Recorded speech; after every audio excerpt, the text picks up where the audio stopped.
24 घंटों में कतर पर दूसरा एक्शन, महंगी पड़ी भारत से दुश्मनी। चीन को जयशंकर ने तगड़ा करंट लगा दिया। दोस्तों, कतर ने 8 लोगों को डेथ पेनल्टी देकर अब भारत से बहुत बड़ा पंगा ले लिया है। भले ही कतर को लग रहा था कि भारत ज्यादा कुछ नहीं कर सकता, लेकिन अब भारत कतर की अर्थव्यवस्था के ऐसे ब्लॉक पर हमला कर सकता है जिससे कतर की 70% आमदनी होती है। दरअसल रूस यूक्रेन युद्ध के बाद से कतर ने यूरोपीय देशों में एलएनजी की सप्लाई शुरू कर दी, लेकिन अब हालात बदल रहे हैं और लेटेस्ट खबरों के मुताबिक यूरोपीय देश नेचुरल गैस की सप्लाई को लेकर अमेरिका और ऑस्ट्रेलिया की तरफ देख रहे हैं, जिसमें भारत भी शामिल है।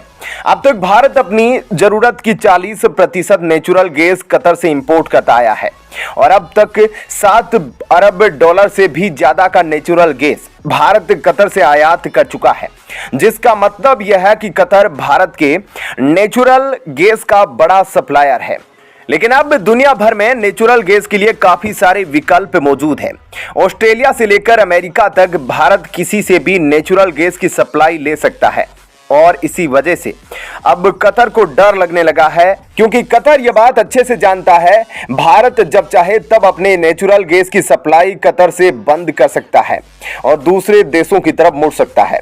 इसके साथ ही आपको बता दें कि भारत कतर को चावल की सप्लाई नवंबर महीने के लिए रोक रहा है और वह भी तब जब कतर हर साल भारत से अपनी जरूरत का 65% चावल आयात करता है। ऐसे में एक तरफ तो भारत कतर पर कूटनीति के तौर पर दबाव बनाने के लिए बहरीन जैसे देशों से बात कर सकता है, तो वहीं दूसरी तरफ आर्थिक चोट करने के लिए भारत अपनी नेचुरल गैस की सप्लाई को कतर से हटाकर दूसरे देशों की तरफ मोड़ सकता है। ऐसे में हर तरफ से भारत दबाव बनाने की कोशिश कर रहा है, तो वहीं कानूनी तरीके से भी भारत लगातार काम करने में लगा है ताकि भारत अपने रिटायर्ड नौसेना के अधिकारियों की सुरक्षा को सुनिश्चित कर सके। इसके अलावा भारत ने चीन को फिर से तगड़ा झटका दिया है और यह तगड़ा झटका चीन को खुद भारत के विदेश मंत्री एस जयशंकर ने दिया है, और वह भी एससीओ की मीटिंग में। जी हां दोस्तों, एससीओ की मीटिंग में भारत ने खुलेआम एक बार फिर से चीन को लेकर एक लकीर खींच दी और भारत ने चीन के सबसे अधिक महत्वाकांक्षी project belt and road initiative का समर्थन करने से इनकार कर दिया। ऐसे में इस खबर ने चीन को बुरी तरह से झटका दिया है, क्योंकि चीन चाहता है कि पूरी दुनिया उसकी हाँ में हाँ मिलाकर एक लाइन में चलकर उसके प्रोजेक्ट का समर्थन करे।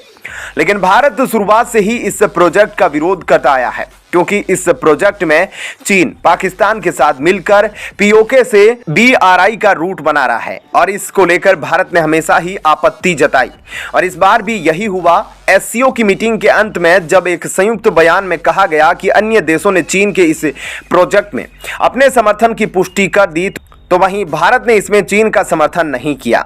वह इसलिए क्योंकि इसे पाकिस्तान के कब्जे वाले कश्मीर में बनाया गया।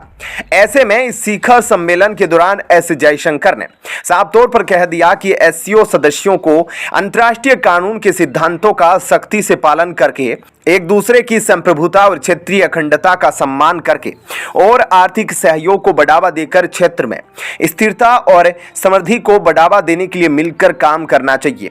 साथ ही उन्होंने आगे यह भी कहा कि भारत मध्य पूर्व यूरोपीय आर्थिक गलियारा और अंतर्राष्ट्रीय उत्तर दक्षिण परिवहन गलियारा समृद्धि का प्रवर्तक बन सकते हैं। कुल मिलाकर भारत ने बीआरआई को पूरी तरह से खारिज कर दिया और अपने द्वारा की जा रही परियोजनाओं को लेकर साफ तौर पर सभी को एक साथ जुड़े रहने का निमंत्रण दिया है। यानी साफ तौर पर भारत यह कह रहा है कि उसे बीआरआई मंजूर नहीं, क्योंकि वह पीओके से होकर गुजर रहा है, जिससे चीन को काफी बड़ा झटका लगा है। क्या कहना है आपका इस खबर पर, कमेंट सेक्शन में जरूर बताएं। वीडियो को लाइक शेयर जरूर कीजिएगा। चलिए अब जान लेते हैं एक और बड़ी खबर। मिस्र के बाद एक और कट्टर मुस्लिम देश तुर्की ने भी छोड़ा हमास का साथ। उधर इजराइल ने मांगी भारत से बड़ी मदद। क्या भारत जो करेगा अरब देश पर होगा इसका गहरा असर? दोस्तों, सबसे पहले तो आप स्क्रीन पर एक आर्टिकल देखिए जिसमें बताया गया है कि तुर्की ने हमास के लीडरशिप को अपना देश छोड़ने के लिए कहा है। अगर आप दूसरा आर्टिकल देखेंगे तो इसमें भी बताया है कि 7 अक्टूबर को हमले के बाद तुर्की ने हमास के चीफ को अपने देश से निकलने के लिए कह दिया है और इसमें यह भी बताया गया है कि जिस तरीके से इन्होंने यह सेलिब्रेट किया था वह तुर्की को पसंद नहीं आया। इसके अलावा और भी खबरें आ रही है जिसमें बताया जा रहा है कि अल अक्सा फ्लड में तुर्की और हमास के रिश्तों को खत्म कर दिया। लेकिन हाल ही में यूएन में जो बड़ा खेल हुआ जिसमें इजराइल यूएन पर भी भड़क गया, उसके बाद तुर्की का बड़ा बयान सामने आया कि हमास एक आतंकवादी संगठन नहीं है, यह मुजाहिदीन है जो अपनी जमीन की रक्षा कर रहे हैं और अपनी जमीन के लिए लड़ रहे हैं। ऐसे में तुर्की के इस बयान ने पूरा किस्सा ही बदल दिया। दरअसल तुर्की के एर्दोगन ने यह कहा कि इजराइल और पश्चिमी दुनिया हमास को एक आतंकवादी संगठन मानती है। पश्चिमी दुनिया के ऊपर तुम्हारा बहुत कर्जा होगा इजराइल, लेकिन मेरे ऊपर तुम्हारा कोई कर्जा नहीं है, इसलिए मैं तुम्हें जवाब दूंगा। जिसके बाद इजराइल के फॉरेन मिनिस्ट्री प्रवक्ता ने कहा कि इजराइल तुर्की के बयान को रिजेक्ट करता है और हमास और आईएसआईएस एक जैसे हैं। एर्दोगन को शर्म महसूस नहीं होती है कि यह कुर्दिस्तान वर्कर्स पार्टी को आतंकवादी कहते हैं, पीकेके को आतंकवादी कहते हैं और उनके खिलाफ मिलिट्री ऑपरेशन चलाते हैं, और जब हमारी बारी आ गई तब सब खत्म हो जाता है और यहाँ पर वह आतंकवादी नहीं है। दरअसल यहाँ पर इजराइल कुर्दिस्तान की बात इसलिए कर रहा है क्योंकि हाल ही में तुर्की की संसद के सामने एक ब्लास्ट हुआ था, जिसके बाद तुर्की ने एयर स्ट्राइक के ऑर्डर दे दिए थे। इसके बाद तुर्की के जहाजों ने कुर्दिस्तान में घुसकर बम बरसाए थे, इसलिए इजराइल ने अपने बयान में तुर्की को वह बात याद दिलाई। इसके अलावा तुर्की पीकेके को भी एक आतंकवादी संगठन मान चुका है, लेकिन जब इजराइल की बारी आई तो तुर्की ने हमास को आतंकवादी संगठन मानने से इनकार कर दिया।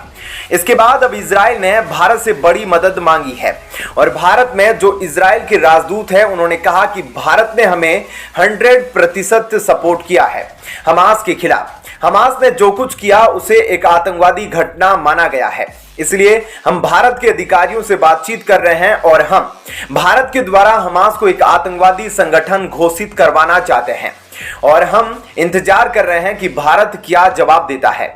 ऐसे में भारत अब क्या करेगा इस मामले में देखा जाए तो भारत में प्रधानमंत्री मोदी ने स्पष्ट शब्दों में हमास की निंदा की थी।